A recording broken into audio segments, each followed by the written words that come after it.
स्वागत है आप सभी का हमारे अपने YouTube चैनल में जिसका नाम है मैथोलॉजी बाय निखिल सर। तो ये वीडियो लेक्चर है बच्चों हमारा अलजेब्रा का रिवीजन लेक्चर 4, जिसमें हम लोग देखेंगे हमारा last topic basic of probability, और इसके बाद हम लोग 1 मार्क्स 2 मार्क्स 3 मार्क्स और 4 मार्क्स के क्वेश्चन सॉल्व करने वाले हैं। तो आज ही आपको सारे वीडियो लेक्चर्स मिल जाएंगे, 1 मार्क्स के, 2 मार्क्स के, 3 और 4 मार्क्स के हम लोग कल सॉल्व करेंगे बच्चों लोग। तो आज पहले हम लोग देखते हैं बेसिक ऑफ प्रोबेबिलिटी। तो प्रोबेबिलिटी में हमारा फर्स्ट कॉन्सेप्ट है बच्चों रैंडम एक्सपेरिमेंट। तो रैंडम एक्सपेरिमेंट क्या होता है बच्चों? The experiment in which all possible results are known in advance but none of them can be predicted exactly is called as a random experiment. यानी कि जिस एक्सपेरिमेंट को आपको ऑल पॉसिबल रिजल्ट्स पहले से ही पता है, बट एग्जैक्टली कौन सा रिजल्ट मिलेगा ये हम लोग श्योरली नहीं बता सकते, तो उस एक्सपेरिमेंट को हम लोग कहेंगे रैंडम एक्सपेरिमेंट। जैसे कि अ कॉइन इज टॉस्ड, हमें पता है अगर कॉइन को हम लोगों ने उछाला तो हमारे पास दो पॉसिबल रिजल्ट मिल सकते हैं, हेड या फिर टेल। बट श्योरली हम लोग नहीं बोल सकते कि हेड ही मिलेगा या फिर टेल ही मिलेगा। ओके, तो उस एक्सपेरिमेंट को हम लोग बोलेंगे रैंडम एक्सपेरिमेंट।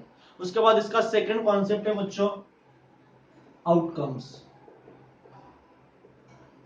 आउटकम्स यानी कि all possible results of a random experiment is called as an outcome. जो भी आपका रैंडम एक्सपेरिमेंट होगा उसके जो भी पॉसिबल रिजल्ट्स होंगे उसे हम लोग कहेंगे आउटकम्स। थर्ड होगा हमारा सैंपल स्पेस। तो सैंपल स्पेस क्या होगा हमारा? The set of all possible outcomes of a random experiment. जो हमारा रैंडम एक्सपेरिमेंट है उसके जो भी पॉसिबल आउटकम्स है, अगर उन पॉसिबल आउटकम्स को अगर हम लोगों ने सेट के फॉर्म में एक्सप्रेस किया यानी कि करली ब्रैकेट में लिखा, तो उसे हम लोग कहेंगे सैंपल स्पेस। तो सैंपल स्पेस को हम लोग डिनोट करते हैं कैपिटल एस से, और सैंपल स्पेस में जितने भी एलिमेंट्स है उसको हम लोग रिप्रेजेंट करेंगे एन ऑफ एस से। एन ऑफ एस यानी कि number of elements in a sample space. और उसमें हमारा फोर्थ कॉन्सेप्ट है बच्चों इवेंट। इवेंट यानी कि क्या होगा?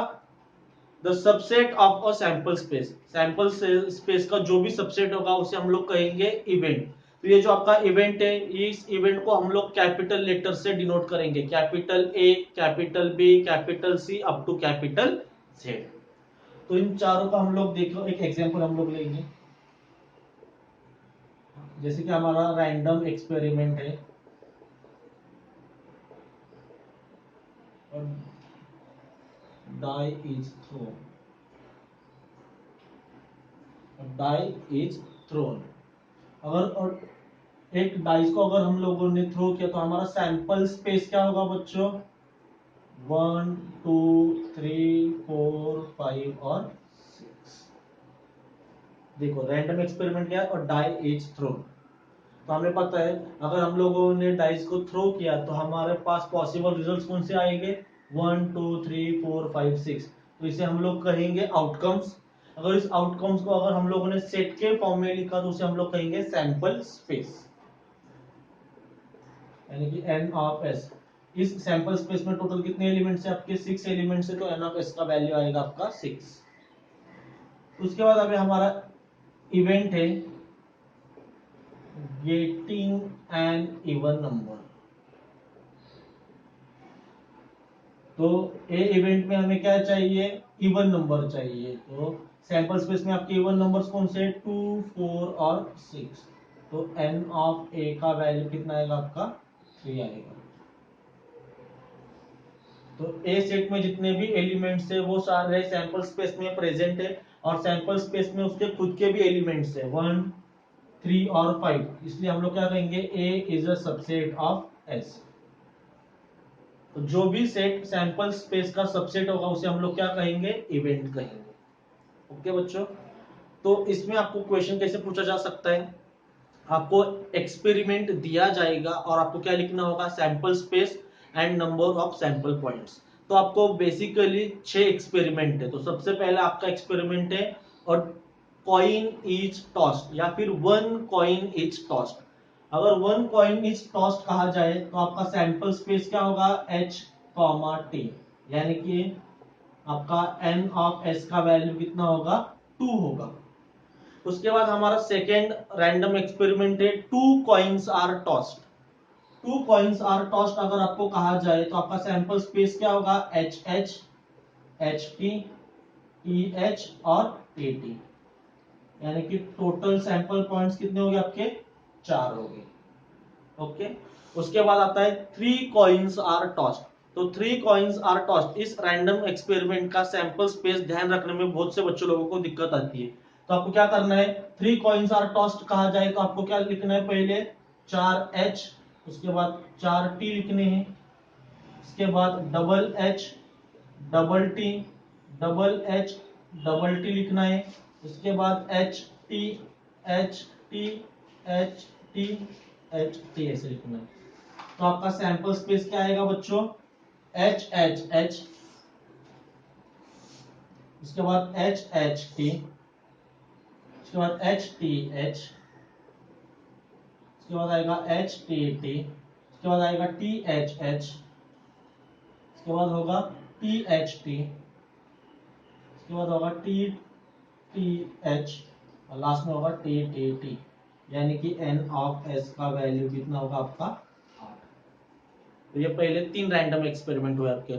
One coin is tossed H comma T, N of S का value 2। Two coins are tossed H H, H T, T H, T T, N of S का वैल्यू होगा आपका 4।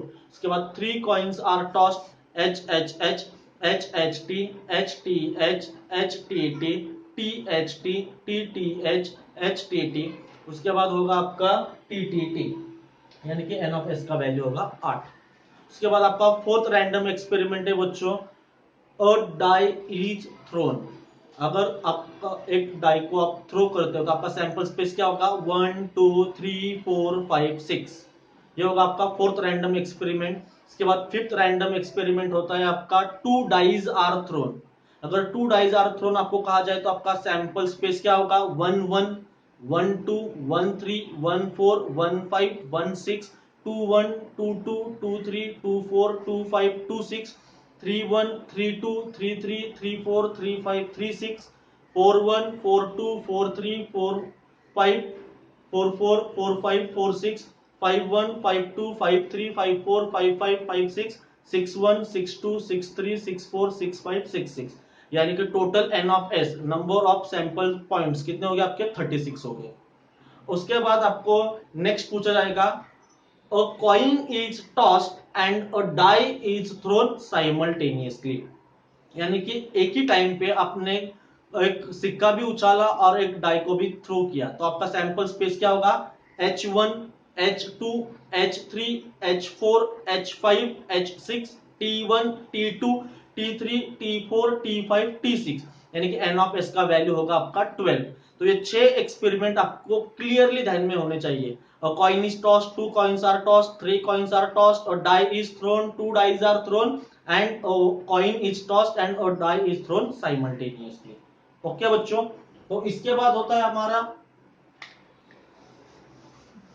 कार्ड्स के ऊपर क्वेश्चन पूछे जाते हैं। तो हमारे जो पत्ते का कैट होता है उसमें टोटल कितने कार्ड्स होते हैं आपके, 52 कार्ड्स होते हैं। कितने कार्ड्स होते हैं, 52 कार्ड्स। तो इस 52 कार्ड्स को हम लोगों ने कैसे डिवाइड किया है, 26 रेड कार्ड्स और 26 ब्लैक कार्ड्स। तो 26 रेड कार्ड को अगर हम लोगों ने वापस दो पार्ट में डिवाइड किया है, 13 hot card and 13 diamond card. 26 black cards को हम लोगों ने कैसे सेपरेट किया है, 13 क्लब कार्ड्स और 13 स्पेयर कार्ड्स। और यहाँ पे आपको एक क्वेश्चन पूछा जाता है फेस कार्ड्स। तो टोटल फेस कार्ड्स कितने होते हैं आपके, 4 king plus 4 queen plus 4 jack, यानी कि टोटल फेस कार्ड्स होते हैं आपके 12। ओके, तो आपके पास टोटल कितने कार्ड्स है? 52 कार्ड्स है। उसमें 26 रेड कार्ड्स हो गए, 26 ब्लैक कार्ड्स हो गए। 26 रेड कार्ड में 13 हर्ट कार्ड्स, यानी कि हम लोग बादाम पत्ते भी कहते हैं। 13 डायमंड कार्ड्स, मराठी में से बोलते हैं चौकट, 13 डायमंड कार्ड्स। उसके बाद 26 ब्लैक कार्ड्स में 13 क्लब कार्ड्स, यानी कि किलोवर का पत्ता, और 13 स्पेड कार्ड, यानी कि आपका स्पिक का पत्ता। उसके बाद हो गया हमारे फेस कार्ड्स, यानी कि जिसपे क्या होगा, आपका चित्र बना होगा। उसमें कौन से हो गए आपके? 4 किंग, 4 क्वीन और 4 जैक, 4 राजा, 4 रानी और 4 गुलाम, यानी कि टोटल कितने फेस कार्ड्स हो गए आपके? 12 फेस कार्ड्स हो गए। और ईच 13 कार्ड्स में कौन से कार्ड्स हो गए आपके? आपका एस कार्ड होगा, उसके बाद किंग, क्वीन, जैक, उसके बाद 2 नंबर, 3, 4, 5, 6, 7, 8, 9 और 10 नंबर के कार्ड्स, ये वाले क्या हो गए आपके? ईच 13 कार्ड्स में ये सारे हो गए। ओके, इसके बाद आपको पूछा जाता है प्रोबेबिलिटी। तो अभी हमें सैंपल स्पेस पता है, इवेंट पता है, तो किसी भी इवेंट का प्रोबेबिलिटी फाइंड आउट करने के लिए फॉर्मूला होता है probability of an event, probability of an event is equals to number of sample points in that event upon number of sample points in a sample space। तो किसी भी event का probability find out करने का formula होता है number of sample points in that event upon number of sample points in a sample space. तो आपको अगर ए इवेंट का प्रोबेबिलिटी फाइंड आउट करना है तो उसे हम लोग कैसे डिनोट करेंगे? P of A is equals to n of A, number of sample points in event A upon number of sample points in sample space. P of A is equals to n of A upon n of S. अगर B event होगा तो P of B is equals to क्या होगा आपका? N of B upon n of S. C event होगा तो P of C is equals to n of C upon n of S. तो ये आपको ध्यान में रखना है। तो जो आपका प्रोबेबिलिटी का वैल्यू होगा वो हमेशा आपका आएगा 0 to 1 के in between. Probability of any event lies in between 0 to 1। आपका minimum probability, minimum value of probability होगा आपका 0, और आपका मैक्सिमम वैल्यू ऑफ प्रोबेबिलिटी होगा 1। मिनिमम प्रोबेबिलिटी का वैल्यू 0 आ सकता है और मैक्सिमम प्रोबेबिलिटी का वैल्यू 1 आ सकता है। अदरवाइज प्रोबेबिलिटी का वैल्यू क्या होगा? Lies in between 0 to 1। ये आपको ध्यान में अपने एमसीक्यू के लिए पूछा जा सकता है। अब ये जो हमारा फॉर्मूला है, इस फॉर्मूला में आपको पी ऑफ ए दिया जाएगा, एन ऑफ ए दिया जाएगा, एन ऑफ एस आपको फाइंड आउट करना होता है, या फिर एन ऑफ ए दिया जाएगा, एन ऑफ एस दिया जाएगा, पी ऑफ ए आपको फाइंड आउट करना होता है, या फिर पी ऑफ ए और एन ऑफ एस दिया जाएगा, एन ऑफ ए आपको फाइंड आउट करना होता है। यानी कि इसमें आपके 3 क्वांटिटीज है, 2 क्वांटिटीज का वैल्यू दिया जाएगा, थर्ड क्वांटिटी आपको फाइंड आउट करनी होती है। ओके, इसमें आपको 1 मार्क्स के लिए कैसे क्वेश्चन पूछे जा सकते हैं? आपको एक रैंडम एक्सपेरिमेंट दिया जाएगा, उस रैंडम एक्सपेरिमेंट का आपको क्या लिखना है? सैंपल स्पेस और number of sample points. 2 marks के लिए होगा तो आपको एक रैंडम एक्सपेरिमेंट दिया जाएगा, उसका आपको सैंपल स्पेस और sample number of sample points लिखना है। उसके बाद आपको एक इवेंट दिया जाएगा, उस इवेंट को आपको लिखना है सेट फॉर्म में, और उस इवेंट में टोटल कितने एलिमेंट्स है ये आपको लिखना होता है। और 3 मार्क्स के लिए अगर आपको क्वेश्चन पूछा जा सकता है तो कैसे पूछा जाएगा? आपको एक रैंडम एक्सपेरिमेंट दिया जाएगा, एक इवेंट दिया जाएगा, और उस इवेंट का आपको प्रोबेबिलिटी फाइंड आउट करना होता है। ओके बच्चों लोग, तो इस तरीके से क्वेश्चन इस चैप्टर में पूछे जा सकते हैं। इसमें और एक वैरायटी कौन सा है? कमिटी फॉर्म करने वाले प्रॉब्लम्स आपको पूछे जा सकते हैं, यानी कि 3 बॉयज 2 गर्ल्स, यानी कि इस 5 पर्सन में से आपको क्या करनी है? 2 पर्सन की कमेटी फॉर्म करनी है। तो इस तरीके के क्वेश्चन हम लोग कैसे सॉल्व करते हैं? 3 बॉयज अगर दिए होंगे तो B1 B2 B3 कंसीडर करना है, 2 गर्ल्स दिए होगी तो G1 G2 कंसीडर करना है। तो इन 5 पर्सन में से पॉसिबल अरेंजमेंट कितने, टू के B1 B2 B2 B3 B1 B3 B1 G1 B1 G2 B2 G1 B2 G2 B3 G1 B3 G2 G1 G2, यानी कि टोटल 10। ऐसे आपको यहाँ पे बॉयज के जगह पे मेन और गर्ल्स के जगह पे वुमन भी दे सकते हैं। इस तरीके से वो आपको क्वेश्चन दे सकते हैं इसके ऊपर। और एक आपका वैरायटी होता है इसमें, जैसे कि 0 1 2 3 4 5 ऐसे आपको डिजिट्स दिए and form 2 digit number without repetition of digit, the number formed is an even number greater than 5, ऐसे आपको क्वेश्चन पूछे जा सकते हैं।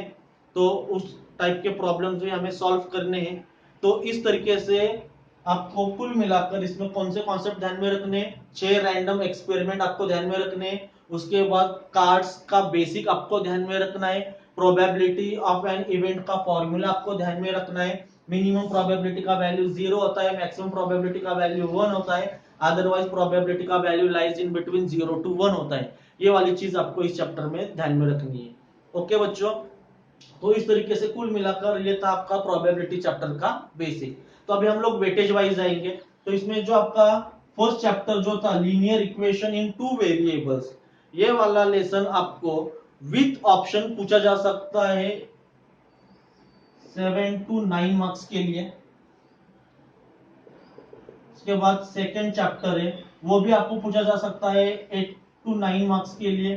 थर्ड वाला लेसन जो है वो भी आपको पूछा जा सकता है 8 to 9 मार्क्स के लिए।